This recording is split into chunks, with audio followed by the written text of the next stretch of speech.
Salut, c'est Trado. Alors pour faire plaisir à un généreux donateur, voilà une mise à jour de la vidéo sur Valourec. Valourec a connu une euphorie manifeste depuis les plus bas, atteints en mars 2009 à 49 euros, mettons 50, et les plus hauts atteints la semaine dernière à 160, ce qui correspond à un triplement de la valeur en très peu de temps, et il est vrai que les détenteurs ne peuvent que s'en féliciter. On voit d'ailleurs que nous sommes à l'intérieur d'un vaste canal euh, vert, pomme ici, qui accompagne les cours.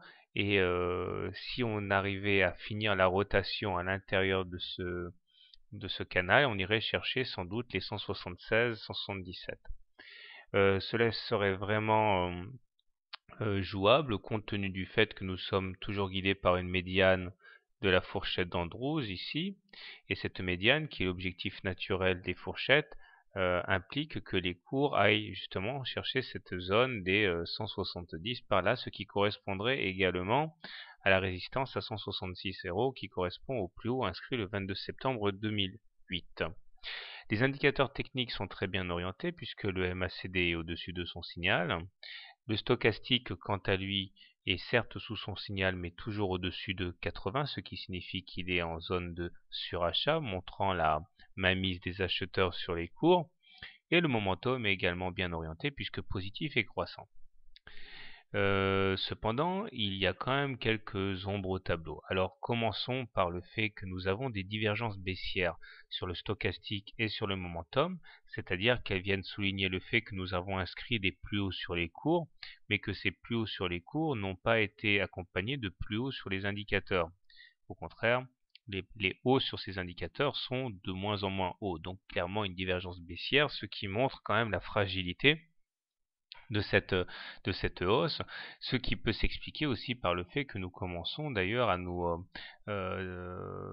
désolidariser de la moyenne mobile à 20 semaines. Ici, on commence à vraiment prendre cette moyenne mobile de haut et nous avons une distance assez forte. Ça veut dire que ça fait longtemps qu'on n'est pas venu prendre appui sur quelque chose de tangible.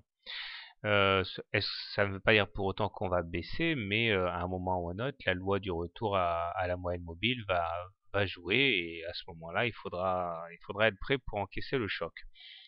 On voit également, et ça c'est peut-être un petit peu plus inquiétant, que, on va zoomer pour mieux comprendre, que la figure bougiste est un petit peu déstabilisante puisque nous avons une étoile du soir. C'est-à-dire que la première bougie est verte, la deuxième montre une sorte de doji ici, avec un niveau d'ouverture et de clôture sensiblement équivalent, et la bougie suivante est une bougie rouge.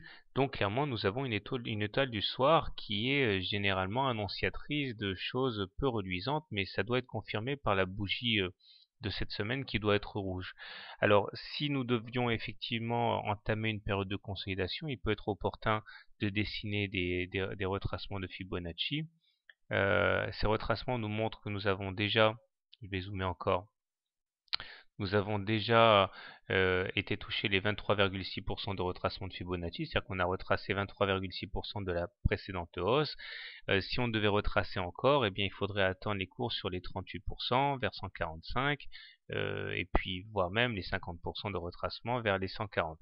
Bon, ce sont des niveaux intéressants à acheter dans le cas où on veut se positionner pour le moyen long terme. Bon, alors clairement, comment trader Valourec? Je pense que si vous voulez acheter la valeur, il peut être opportun de rentrer, enfin il y a plusieurs solutions. La solution la plus agressive est de rentrer à présent au contact donc de ce double support que sont les 23,6% de retracement de Fibonacci et de la moyenne mobile à 7 semaines qui conjuguent en fait leur niveau, acheter sur ces niveaux, stop loss en cas de clôture sous les 23,6% de retracement de Fibonacci, objectif, aller chercher les plus hauts à 160 et puis le fameux objectif qui est la médiane mauve ici vers les 170. Maintenant, la solution plus conservatrice, plus sécuritaire, est d'attendre un reflux au cas où cette étoile du soir ici jouerait à plein, et bien attendre un retour plutôt sur la moyenne mobile à 20 semaines, ici, pour acheter et viser donc les mêmes objectifs. Donc c'est nécessairement, hein, c'est pas pour la semaine prochaine, ce serait pour dans quelques semaines. Maintenant, si vous voulez plutôt shorter la valeur, je pense que ce que vous avez intérêt à faire dans ce cas, c'est de shorter au plus haut, hein, des niveaux actuels.